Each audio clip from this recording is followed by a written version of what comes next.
Just letting you know this is only my spoiler first impressions of the episode. Check my pinned comment for a free gift related to this video.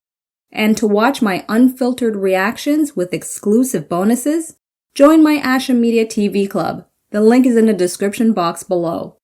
Now, here's my afterthoughts of this episode of Fringe. Okay, woo! Oh, let's go from the beginning. Nice. I'll just say already my Ashamoji is a 5. Very much warranted. No ifs and buts about it. Okay, so that's out of the way. Now if you care to hear me bumble on, let's go. Okay, oop, I went a little too far there.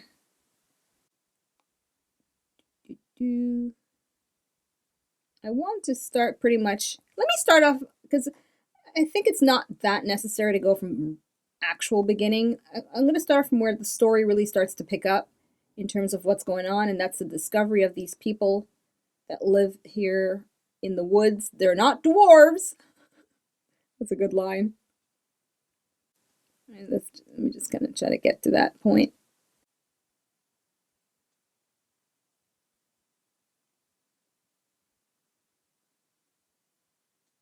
Okay. Yeah. So here we meet the main person here. Edwin, right? Yes, Edwin. Oh my gosh. Or is it? Yeah, it's Edwin. Sometimes I'll make an effort, people, to remember. Sometimes I do. But they did repeat it enough for me to hopefully get it right. Just trying to get a decent freeze frame. Okay. So yes, I've seen this actor before. Name's not coming to my mind, but he's in quite a number of things. If he's the actor I'm thinking of, because he does have similar. Some actors will look the same. They'll have the same. Anyway, nice introduction to Edwin. He knows of Walter, and if anything, so far I'll just say on this character, although I may be a little repetitive as I move on, but I just loved his enthusiasm, like his performance and the way he, I don't know, he had really good energy in how he delivered his character. And now the makeup effect, wow. Just wow with a capital W.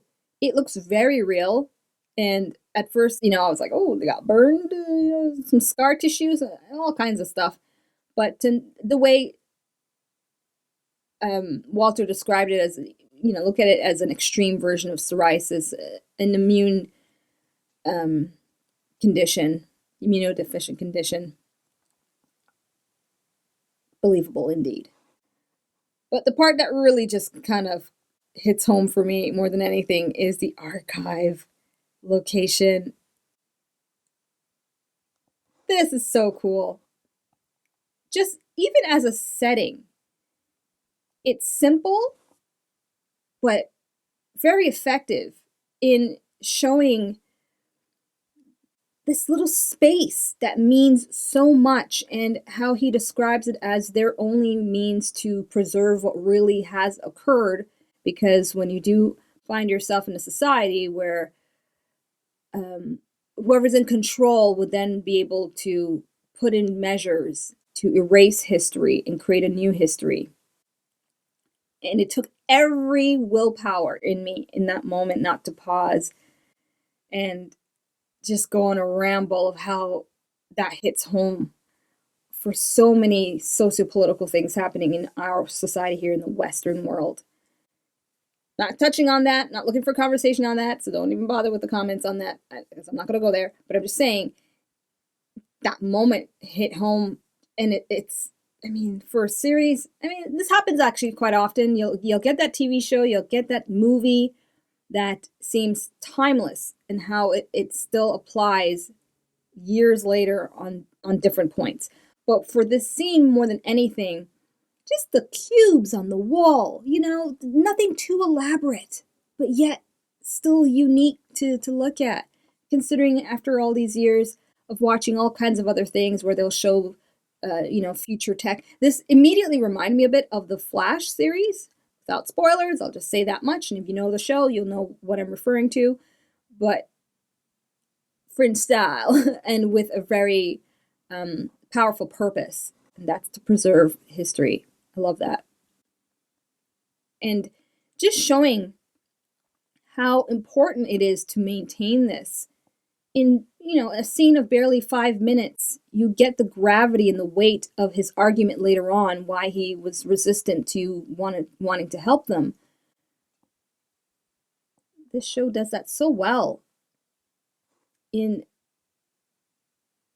describing the impact of something with very little scenes, but powerful performances due to very good casting. Okay, let me just move a little forward now. Yes, the comic book! Oh, okay, I landed perfectly. This was such a nice treat to see, and considering that I watched the bonus feature from season 4 about the comic book with Peter, and just my shock and awe at that existing at all, insane. And then this, and I'm like, this should be merch. That's the first thought after seeing this. I was like, they should have this on some kind of website, people would buy it. I would buy it. But yeah, very neat. And this kid detailing, I landed perfectly here where I wanted to be.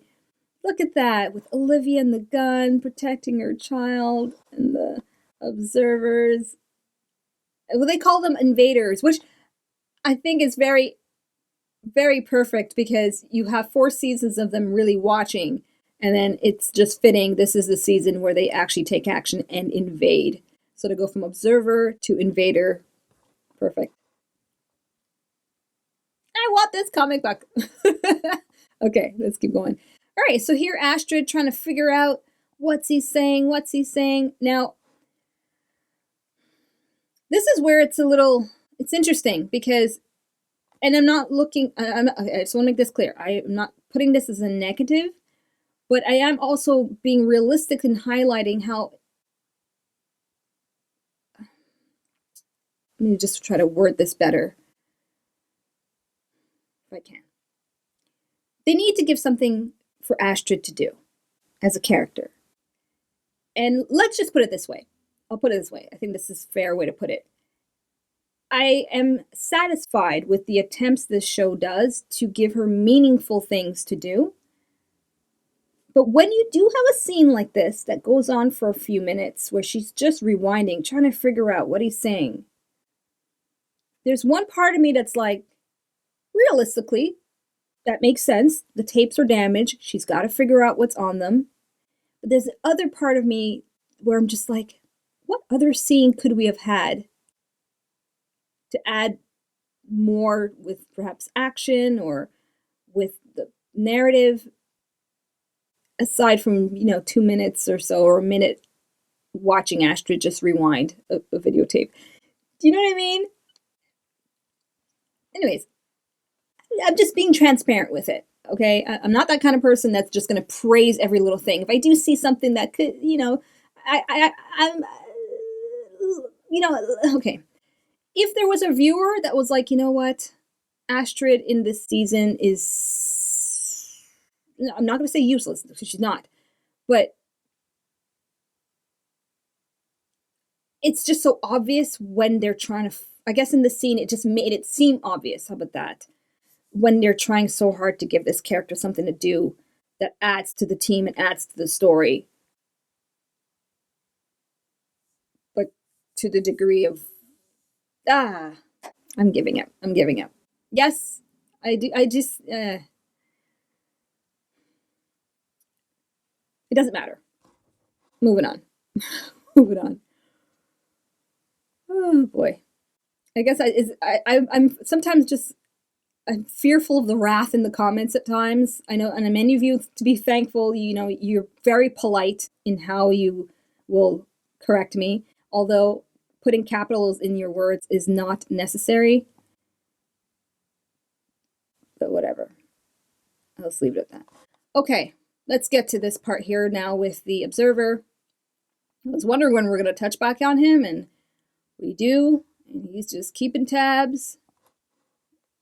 Right there, watching what's going on. So as they invade, they're still observing. 'Tis their nature. But I assume, at some point this big cat is going to catch his mouse. And I guess that's going to be some kind of showdown, because if you're telling me now as a viewer that you have this big boss man trying to get his prey, I'm just now I'm picturing, well, I can't really picture that much because this show is pretty surprising with its visuals, but I'm expecting a showdown at some point. He's going to catch up to Etta and the gang, and it's going to be quite something to see some kind of conflict, some kind of battle between them. And I mean, with their advanced technology and Walter, I guess it's going to depend on what point, like what access would Walter and the gang have to somewhat defeat them. We'll see.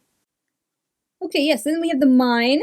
And I had a good guess there, Mine of Gold. Although it wasn't actually a guess. It really was just me playing on Mine of Gold, because 9 times out of 10, when you think of a mine, I mean, I don't. I think of gold, right? I think of people going coal as well. I think I actually meant to say coal, but it came out as gold.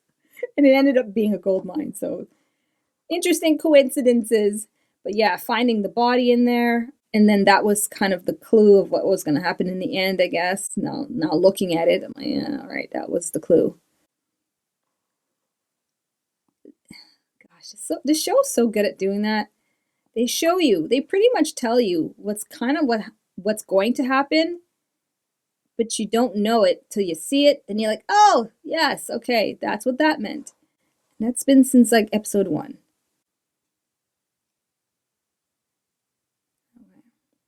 Move on. Oh yeah, so this little moment here where Peter's asking Olivia about remembering the restaurant, and she's lying, you don't know why. I like this part here, just watching her watch them. I mean, these are her parents, she hasn't seen in a while, and she's just getting to know them from her perspective as an adult. Interesting. Well, at least it's nice to see Mom and Dad get along. More than anything, she's getting the positive end of the stick.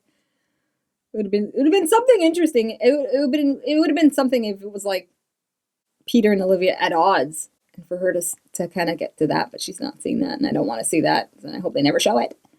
Okay. I'll touch back on that when we get to that part in the scene. Okay, yeah, this whole thing with the guy they found, Donald Duck. That was my way of remembering the name, actually, Donald. Okay, and then Walter doesn't remember him. But for them to put such a point on it, I guess this is going to mean something, or this person's going to mean something, so he's got to go find... Well, they can't find him. He got captured. Well, I guess, okay, if he got captured, maybe he'll get rescued. Maybe he'll help Walter. All right, and then Walter... Man, the handwriting is so tiny.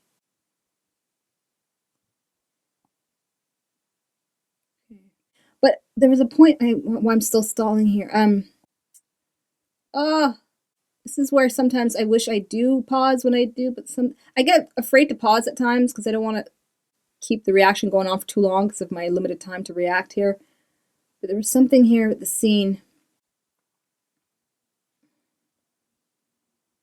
Yes, when Walter asked if they knew of September. And right there was a reminder. I'm like, what the hell happened to him? I mean, he warned them of the invasion. And so I guess maybe that's a reminder to me as a viewer, like, don't forget September. So he'll come into the picture in some way with the observers. And I'm like, if he warned them about it, and then he saw his brethren invade, and he's been rebellious, maybe he's going to be their, like, super informant in the end. Like, there'll be an episode where we'll get to September, and he's like, I'll help you guys now, finally. Sorry about that. My people are nuts. Kind of thing. I don't know. But it was a good reminder for me to remember, oh, yes, there is September as a character. Not to forget. All right. Yeah. Skip that. Okay, yeah, this part was such a great scene. I love this scene so much. I just love the setup of the shot of them being across from each other. And it's great for the camera angles to catch for Peter and then to catch for Olivia. But her whole thing about feeling conflicted with, okay, best way I can say I understood it was that she was conflicted with her duties or responsibilities to her job to find the missing people versus finding her daughter, but more so the fear of finding her daughter overwhelmed her. And she feels guilty about that. And it's very Olivia, especially where she feels that losing her daughter was a punishment. Oh my God, that broke my heart to hear her say that. But it's in line with this character, so part of me was kind of not that surprised, just because she's just darker in her manner. Well, blue verse. Somebody wrote that, no, I think somebody told me verbally. The blues is felt in the blue verse, something like that. I was told that a long while ago. I think for season 3. So yeah. And you compare Prime verse Lincoln as well, he's more of a downer.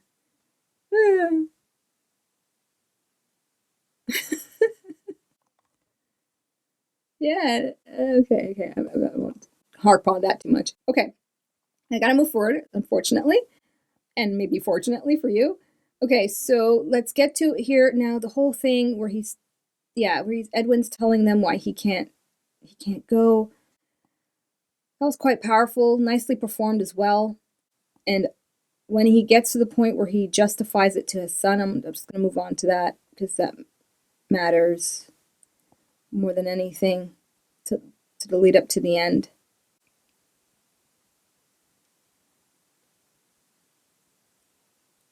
Yeah, okay. Freeze frame there. I think that sums it up, just how powerful his last words really to his son is, and how I'm sure it'll show a ripple effect. Well, not in this season at all, unless they speed up time 20 years later, then we see this kid, I hope they don't do that. Whatever. I gotta trust if they do, it'll be for a purpose.